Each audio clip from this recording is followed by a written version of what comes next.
మీకు చిన్న విషయం చెప్తాను, మీ అందరికీ లైఫ్లో యూజ్ అవుతుంది, చాలా అంటే చాలా యూజ్ అవుతుంది. ఇదేంటంటే ప్రతి ఒక్కరం కూడా కష్టపడుతున్నాం. ఎందుకు కష్టపడుతున్నాం అని క్వశ్చన్ వేసుకోండి. మనందరం ఎందుకు కష్టపడుతున్నాం? పిల్లల కోసం కావచ్చు, ఫ్యామిలీ కోసం కావచ్చు, గోల్స్ కోసం కావచ్చు, కష్టపడుతున్నాం కానీ ఏ రోజన్నా ఆగి మనం కష్టపడుతున్న కష్టం అనేది ఒక్కసారిగా తరిగిపోతే ఎలా అని ఆలోచించారా? సంవత్సరానికి సంపాదన ఒక్కరోజు కూడా హాస్పిటల్కి అయ్యే ఛాన్స్ ఉంది కదా. ఆ విధంగా మనం సంపాదించిన సంపాదన అనేది తరిగిపోయే అవకాశం అయితే ఉంది. దానికి ది బెటర్ సొల్యూషన్ ఏంటంటే హెల్త్ ఇన్సూరెన్స్ ఉంటే ఏమవుతుందంటే మీరు హాస్పిటల్కి పోయిన తర్వాత మీరు ఫరాక్ అవ్వాల్సిన అవసరం అయితే ఉండదు. ఎందుకు ఉండదు? మీకు హెల్త్ ఇన్సూరెన్స్ ఉంది కాబట్టి ఇన్సూరెన్స్ కంపెనీ ఎంతైనా కూడా భరిస్తుంది. 50 లక్షల దాకైనా భరిస్తుంది, ₹1 కోటి దాకైనా భరిస్తుంది. మీరు తీసుకునే దాన్ని బట్టి ఉంటుంది. ఒక్కొక్కసారి ఫీవర్ వస్తే 500 అవుతాయి. కాకుండా ఒకరోజు అడ్మిట్ ఉండాల్సిన పరిస్థితి వస్తే మీరు అడ్మిట్ ఉండాలి హాస్పిటల్లో. అప్పుడు ఏమవుతుంది? 10,000 కావచ్చు, రోజుకు 50,000 కావచ్చు, రోజుకు 1,00,000 కావచ్చు. అది ఎవరు పెట్టుకుంటారు? ఎవరు భరించలేరు ఆ ఖర్చుని. సో దినసరి కూలీలు, ప్రతి ఒక్కళ్ళు పని చేసుకునేటోళ్ళు, తాపీ మేస్త్రీలు, అంటే దినసరి పని చేసుకునేటోళ్ళు కాంచి చిన్న కాంచి పెద్ద దాకా ఎవరైనా బిజినెస్ చేసేటోళ్ళైనా, షాప్స్ ఉన్న వాళ్ళైనా ఫస్ట్ తీసుకోవాల్సింది హెల్త్ ఇన్సూరెన్స్. ఎందుకంటే ఇప్పుడు కోవిడ్ వస్తున్నది, మళ్ళీ వస్తున్నది. కోవిడ్ ఇంతకుముందు వచ్చింది అంటే ఇంతకుముందు వచ్చిందంటే మనకు తెలుసు. కోవిడ్లో ఏమైంది? ఒక్క రోజుకి బెడ్ ఛార్జీ ₹1,00,000 కూడా అయిన రోజులు ఉన్నాయి. అంటే ఒక్క రోజుకి తీసుకున్నారు, ₹1,00,000 తీసుకున్నారు, 2 లక్షలు తీసుకున్న హాస్పిటల్స్ కూడా ఉన్నాయి. అంటే అంత ర్యాండమిక్గా వస్తే, పాండమిక్ సిచ్యువేషన్ వస్తే మీరు ఏం చేస్తారు? అప్పుడు ఏం చేయలేరు. కరోనా మళ్ళీ ఇప్పుడు తిరగబడ్డా అంటే వస్తున్నది కేసులు, పాజిటివ్ కేసులు అని న్యూస్ వింటున్నాం. ఒక కరోనా అని కాదు, మీకు ఆరోగ్య సమస్య ఏదైనా కూడా ఆ హెల్త్ ఇన్సూరెన్సే కట్టుకుంటుంది, ఆ బీమా సంస్థనే భరిస్తుంది. సో మీకు ఎటువంటి టెన్షన్ ఉండదు. ఫస్ట్ అది చేసుకోవాలి, ముఖ్యంగా చేసుకోవాల్సిన పని అదనమాట. ఫస్ట్ ఆఫ్ ఆల్ ఒక ఎగ్జాంపుల్ చెప్తాను. ఒక రైతుని తీసుకోండి. ఆ రైతుకి అంటే ఎమర్జెన్సీగా ఆ రైతు డైలీ రెగ్యులర్గా పనికి పోతున్నాడు. ఆయన అన్నాడు హెల్త్ ఇన్సూరెన్స్ తీసుకో అంటే నాకేం అవసరం, నేను రెగ్యులర్గా పనికి పోతా, నేను కూకోను, అసలు ఇంటి దగ్గర కూకొని పండ్లు కావున్నాయి, నాకు చెమట పడుతుంది కాబట్టి నాకు ఎటువంటి వ్యాధులు రావు, నాకు జ్వరం కూడా రాలే, ఇంతవరకు కూడా ఒక ట్యాబ్లెట్ వేసుకోలే అనేసి అన్నాడు. సరే వేసుకోలేదు. ఆ రైతు ఎక్కడికి పోతుండు? పొలం కాడికి పోతున్నాడు. ఆయనకు చెప్పి పాము అయితే కాటేయరు కదా, ఆయనకు చెప్పి తేలైతే కుట్టదు కదా. అంటే ఆయనకి ఎప్పుడు ఏమయ్యేది ఎవరికి తెలియదు. ఆ ఎమర్జెన్సీ సిచ్యువేషన్లో ఆయన ఆరోగ్యంగానే ఉన్నాడు. పాము కరిస్తే ఆరోగ్యం అనేది అట్లా ఉండదు కదా. తేలు కరవచ్చు, పాము కరవచ్చు, విద్యుత్ షాక్ ఉంటుంది, కరెంటు రావచ్చు. ఇవి కాకుండా ఇంకా స్పెషల్గా అంటే డెంగ్యూ ఉంటుంది. డెంగ్యూ ఎట్లా వస్తుంది? దోమకాటు వల్ల వస్తుంది. ఆ దోమ కుట్టడం వల్ల వస్తుంది. మరి ఆ దోమ నీకు చెప్పి కుడుతుందా? అంటే నువ్వు ఆరోగ్యంగా ఉన్నావు కాబట్టి నీకు కుట్టడం వల్ల నీకు డెంగ్యూ రాదనుకుంటారు. అట్లేం ఉండదు. ఎంత ఆరోగ్యంగా ఉన్నా కూడా డెంగ్యూ బారిన పడే రోజు కూడా వస్తుంది. ఎందుకు వస్తుందంటే ఆ దోమ కుట్టిందంటే వస్తుంది. ఈజీ, అర్థమైంది కదా మీకు.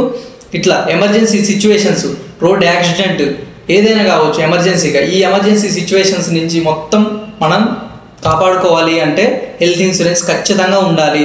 హెల్త్ ఇన్సూరెన్స్ లేదనుకోండి, ఇట్లాంటి ఎమర్జెన్సీ సిచ్యువేషన్లో నువ్వు ఎంత ఆరోగ్యంగా ఉన్నా కూడా నువ్వు సంపాదించిన డబ్బులు మొత్తం కూడా 5 సంవత్సరాలు సంపాదించిన డబ్బులు, ఇప్పుడు ఎగ్జాంపుల్ చెప్తాను, 20,000 సంపాదిస్తారు నెలకి, 2,40,000 మాత్రమే మీరు సంవత్సరానికి సంపాదించేది. ఇందులో ఖర్చులు తీసేయాలి. మళ్ళీ 2 లక్షలు సంవత్సరానికి సంపాదించారు అనుకుందాం, అంత కాదు, 1,00,000 ఉంటుంది, అసలు మిగలట్లేదు. ఇప్పుడు సంపాదించిన వాళ్ళకి ఎవరికి మిగలవు. అంటే ఆ సిచ్యువేషన్ ఉంది ఇన్ఫ్లేషన్ వల్ల. మరి ఇప్పుడు 2 లక్షలు మిగిలినాయి అంటున్నా నేను. 2 లక్షలు మిగిలిన వ్యక్తికి సంవత్సరానికి 5 సంవత్సరాలకి ఎంత ఉంటాయి? 10 లక్షలు ఉంటాయి. ఆ 10 లక్షలు ఒక్కసారి కూడా అంటే కరోనా లాంటిది వచ్చినా, లేదంటే ఇంకా పెద్దగా ఏదైనా సర్జరీ అవసరమైనా, లేదంటే సడన్ కరెంట్ షాక, పాము కాట, తేలుగట, వీటికి కూడా అయితే డబ్బులు చాలా అవుతాయి. మీకు తెలిసే ఉంటుంది, పెద్దగా పెట్టాల్సి వస్తుంది. అట్లాంటి సిచ్యువేషన్ ఉండొద్దు. నేను సంపాదించిన సంపాదన అసలు తరగొద్దు, మంచిగా ఉండాలంటే ఒక ఫైనాన్షియల్ ప్లానింగ్ ఉండాలంటే ఫస్ట్ మీరు తీసుకోవాల్సింది హెల్త్ ఇన్సూరెన్స్. హెల్త్ ఇన్సూరెన్స్ ఉందా, మీరు దర్జాగా జీవించవచ్చు, హ్యాపీగా ఉండొచ్చు. ఒకసారి 10 లక్షలు అయినాయి అనుకుందాం. ఆ 10 లక్షలు అయితే మీ ఫ్యామిలీ ఎంత సఫర్ అవుతుంది చూడండి. మీ ఫ్యామిలీ ఎంత సఫర్ అవుతుంది? ఆ హెల్త్ ఇన్సూరెన్స్ లేకపోవడం వల్ల మీ ఫ్యామిలీ ఎంత సఫర్ అవుతుంది? మీ పిల్లలు సఫర్ కావాలి, మీ ఫ్యామిలీ అంత సఫర్ కావాలి. మళ్ళీ ఆ డబ్బులు సంపాదించడానికి ఎంత టైం పడుతుంది? మీరు జస్ట్ ఒక పాలసీ తీసుకోవడానికి 15,000, 20,000 అవుతాయి. ఆ 15,000, 20,000 తోటి పోయేదేమి ఉండదు. ఒక్కసారి 10 లక్షలు, 20 లక్షలు అయిపోతే ఊహించుకోండి. ఆ ఊహ మీకే అందిస్తున్నా, మీరే ఆలోచించండి. హెల్త్ ఇన్సూరెన్స్ తీసుకునేటప్పుడు అది పెద్ద భారంగా అనుకొని, అంటే ఇప్పుడు హెల్త్ ఇన్సూరెన్స్ కట్టాలా, మాకేం లేదుగా, ఇప్పుడు హెల్త్ ఇన్సూరెన్స్ ఎందుకు అని అంటారు కదా. మీ ఫ్యామిలీకి మీ గుండె మీద మీరు చేసుకొని ఆలోచించండి. మీ ఫ్యామిలీకి మీరు ఇచ్చిన గిఫ్ట్ ఒకటి చెప్పురి, నా కామెంట్లో చెప్పండి. ఒక్కరు కూడా చెప్పలేదు. మీ ఫ్యామిలీ మొత్తానికి ఇవ్వాలి గిఫ్ట్, ఒక్కరికి కాదు. మీ ఫ్యామిలీ మొత్తానికి పర్ఫెక్ట్ గిఫ్ట్, అవసరమయ్యే గిఫ్ట్ ఒకటి ఇచ్చినారా? ఎవరన్నా ఇచ్చినారు అంటే మీరు గ్రేట్. అదేంటిది? హెల్త్ ఇన్సూరెన్స్, లైఫ్ ఇన్సూరెన్స్, ఇవే అన్నమాట. ఫ్యామిలీ మొత్తానికి ఉపయోగపడే గిఫ్ట్ అంటారు. ఇది ఖర్చు కాదు, ఖర్చు ఇది పెద్ద భారం, నాకు ఇది పెద్ద తలకాయ నొప్పి, డబ్బులు పోతాయి, ఇలాంటి అపోహలు అయితే తీసేయండి. పర్ఫెక్ట్ నాలెడ్జ్ తెచ్చుకోండి. మీరు నాలెడ్జ్ తెచ్చుకున్నారంటే మీకు అర్థమవుతుంది. సెకండ్ది ఏంటంటే లైఫ్ ఇన్సూరెన్స్. లైఫ్ ఇన్సూరెన్స్ ఎందుకు, ఎవరికి అంటే ప్రతి ఒక్కరికి లైఫ్ ఇన్సూరెన్స్ అవసరం, సంపాదించే వ్యక్తికి. మీరు ఇప్పుడు సంపాదిస్తున్నారు, బాగానే ఉంది, సడన్గా మీ సంపాదన ఆగితే ఇంటికి పిల్లల చదువులు ఆగుతాయి. అంటే సంపాదించే వ్యక్తి లేకుంటే సడన్గా ఆగిపోతుంది సంపాదన ఆగిపోతే, ఇన్కమ్ ఆగిపోతే పిల్లల చదువులు ఆగిపోతాయి, ఇల్లు గడవదు, అట్లా ప్రాబ్లం హెవీగా వస్తుంది. సో లైఫ్ ఇన్సూరెన్స్ ఉంటే ఏమవుతుందంటే మీరు లేని లోటు తీర్చలేకపోయినా కూడా, మీరు లేనప్పుడు కూడా డబ్బు అనేది, అంటే ₹1,00,00,000 ప్రీమియం చేసుకున్నాడు అనుకుందాం. అతను ఏదో ఇబ్బంది ఉండి రిస్క్ జరగడం వల్ల అతను లేడు. ఇప్పుడు లేకపోతే వాళ్ళ ఇంటికి ₹1,00,00,000 వచ్చినాయి. ఇప్పుడు ఉంటుంది, బాధ ఉంటుంది, కాకపోతే వాళ్ళ ఇల్లు అనేది అంత పెద్ద సఫర్ కాదనమాట. అంటే వాళ్ళ ఎడ్యుకేషన్ ఆగదు, పిల్లల ఎడ్యుకేషన్ ఆగదు, వాళ్ళ ఇల్లు కూడా పర్ఫెక్ట్గా సాగిపోతుంది. 15,000 16,000 అవుతుంది లైఫ్ ఇన్సూరెన్స్ అంటే. ఈ చిన్న ప్రీమియం వేసినా కూడా 9,000 కూడా దొరుకుతుంది. ఏజ్ని బట్టి ఉంటుంది అనమాట, అది ఏజ్ మీద డిపెండ్ అయి ఉంటుంది. చిన్న ప్రీమియం వేసినా కూడా లక్షల్లో సపోర్ట్ దొరుకుతుంది, అంటే కోట్లలో సపోర్ట్ దొరుకుతుంది మీరు తీసుకునే ప్రీమియంని బట్టి అది ఉంటుంది. ఒకవేళ ఏం జరగలేదు, మనం కట్టే ప్రీమియం టైం అయిపోయింది, దాని తర్వాత మెచ్యూరిటీ టైం అయిపోయింది, మెచ్యూరిటీ టైంలో మనకి వడ్డీతో సహా వస్తుంది. అంటే మనకి ఏం జరగలేదు అనుకో, మన డబ్బులు మనకు రావడమే కాక వడ్డీ కూడా వస్తుంది అనమాట. సో ఇంత మంచి బెనిఫిట్ ఉంటుంది లైఫ్ ఇన్సూరెన్స్లో. లైఫ్ ఇన్సూరెన్స్ చాలా ఇంపార్టెంట్ ఈ రోజుల్లో. ఎప్పుడు ఏం జరిగేది తెలియదు, ఎప్పుడు ఎవరికి ఏమయ్యేది తెలియదు. ఆయనకు అట్లా అయింది, రోజు ఎన్నో వీడియోలు చూస్తున్నాం, మనకు వస్తున్నాయి. అంటే రోడ్ల మీద ఏం వస్తుంది, ఎంతమంది చనిపోతున్నారు, మొత్తం వస్తుంది. కాకపోతే మన దాకా రాదని మనం అనుకుంటాం, కానీ అట్లా అస్సలు అనుకోవద్దు. ఖచ్చితంగా లైఫ్ ఇన్సూరెన్స్ సేఫ్గా ఇప్పుడు మనం ఎందుకు కష్టపడుతున్నాం, మన ఫ్యామిలీని సేఫ్ ఉంచాలి. మనకున్న సర్కిల్లో మన ఫ్యామిలీని మాత్రమే సేఫ్గా ఉండాలి, మనం సేఫ్గా ఉండాలి, మనం ఎదగాలనేగా. ఒక్కసారిగా మళ్ళీ ఇది జరిగింది, ఏదన్నా అనుకోకూడదు జరిగిందంటే ఎందుకు బటన్ అవ్వాలి? బటన్ కాకుండా పూర్తిగా ఫ్రీగా లైఫ్లో ముందుకు వెళ్ళొచ్చు. సో లైఫ్ ఇన్సూరెన్స్ చాలా అవసరం. మన ఫ్యామిలీకి ఈ లైఫ్ ఇన్సూరెన్స్ వల్ల భద్రత ఇవ్వచ్చు, బాధ్యతగా ఉండొచ్చు. హెల్త్ ఇన్సూరెన్స్ గురించి మాట్లాడుకున్నాం, లైఫ్ ఇన్సూరెన్స్ గురించి మాట్లాడుకున్నాం.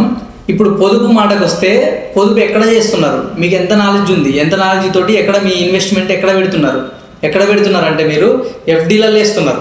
డబ్బు ఉంటే ఎఫ్డీలో చేస్తున్నారు. ఎఫ్డీ అంటే ఫిక్స్డ్ డిపాజిట్లో చేస్తున్నారు, బ్యాంకులో పెడుతున్నారు. బ్యాంకులో ఉంటాయి, ఆ బ్యాంకులో ఎంత వడ్డీ వస్తుంది ఎవరికి తెలియదు, చాలా తక్కువ వస్తుంది. మీకు ఇంకెక్కడ వేస్తున్నారు, కొన్ని తెలిసిన కాడ కడుతున్నారు, ఆ చిట్టి వేయడం అని వేస్తున్నారు. ఇది చాలా ఉన్నాయి. అదంతా రాంగ్ రూట్ కిందికి వస్తుంది. మీకు సరైన రూటు, ఎక్కువ రిటర్న్స్ వచ్చే రూట్ ఒకటి ఉంది, మ్యూచువల్ ఫండ్స్. నేను స్టాక్స్ అని కూడా చెప్పట్లేదు, మ్యూచువల్ ఫండ్స్ అంటే ఒక 50 కంపెనీలు కలిపి ఒక ఫండ్ అవుతుంది. ఆ ఫండ్ని ఫండ్ మేనేజర్ మెయింటైన్ చేస్తాడు. ఈ 50 కంపెనీలు ఒకేసారి అయితే డౌన్ అయ్యే ఛాన్స్ లేదు. ఈ మ్యూచువల్ ఫండ్స్లో 1-2 కంపెనీలు డౌన్ అయినా కూడా మిగతా 48-49 కంపెనీలు ప్రాఫిట్ ఇస్తాయి. సో మ్యూచువల్ ఫండ్స్లో ఇన్వెస్ట్ చేయండి. ఒక్కసారి పెద్ద మొత్తంలో అయినా చేయొచ్చు, అంటే లక్షలలో కోట్లలో చేయొచ్చు. లేదు మా దగ్గర లేవంటే నెలకు ₹500 లెక్క 20 సంవత్సరాలు ఇచ్చినారు అనుకుందాం. మీ పోర్ట్ఫోలియో హెవీగా ఉంటుంది, లక్షల్లో ఉంటుంది, మీరు ఊహించలేరు. ఇది అనమాట. అంటే మీరు ఎఫ్డీ వేస్తారు, బాగానే ఉంది. ఎఫ్డీ కానీ చిట్టీలు కట్టడం బాగానే ఉంది. చిట్టీలు ఎత్తుకోవడం, కట్టడాలు, ఈ ఎల్ఐసిలో కట్టడాలు, ఇవన్నీ బాగానే ఉంటాయి. కాకపోతే మీరు నిద్రపోతున్న డబ్బు, అంటే ఇన్కమ్ అనేది ఎట్లుండాలంటే, మీరు నిద్రపోతున్న మీ డబ్బు మీకోసం పనిచేసేలాగా ఉండాలి. మీ డబ్బు మీకోసం పనిచేయాలి. అంటే మ్యూచువల్ ఫండ్స్లో ఇన్వెస్ట్ చేయండి. నెలకు తక్కువలో ₹100 చేయొచ్చు. ₹100 నుంచి స్టార్టింగ్ ఉంటుంది మ్యూచువల్ ఫండ్లో. మీరు పెట్టే పెట్టుబడి మీకోసం, అంటే మీరు నిద్రపోతున్నా కూడా మీకోసం కష్టపడుతుంది. ఆ డబ్బు కష్టపడి ఇంకా డబ్బును రెట్టింపు చేస్తుంది. సో మీరు మ్యూచువల్ ఫండ్లో పెట్టడం అనేది కరెక్ట్ అనమాట ఇప్పుడున్న సిచ్యువేషన్. ఇప్పటి వరకు విన్నందుకు థ్యాంక్స్. కాకుంటే మీరు వినడం కాదు, మీరు ఇప్పటి నుంచి ఏదో ఒకటి స్టార్ట్ చేయండి. ఇప్పుడే వెంటనే ఏదో ఒకటి స్టార్ట్ చేయండి. ఏం స్టార్ట్ చేయాలి? హెల్త్ ఇన్సూరెన్సా, లైఫ్ ఇన్సూరెన్సా, మ్యూచువల్ ఫండ్సా? ఈ మూడిట్లో ఏదన్నా స్టార్ట్ చేయండి. సరే 3 స్టార్ట్ చేస్తా అంటే మీకు పూర్తి అవగాహన వచ్చినట్టు. లేదు ఏదో ఒకటి చేస్తుంటే దాని మీద మాత్రమే అవగాహన వచ్చినట్టు. మీకు ఇప్పుడు ఎగ్జాంపుల్ చెప్తా. మీ ఏజ్ ఎంత? మీరు ఇప్పుడే ఎందుకు స్టార్ట్ చేయమంటున్నా అంటే, మీరు ఇప్పటి వరకు చాలా లేట్ చేశారు మీ టయాన్ని.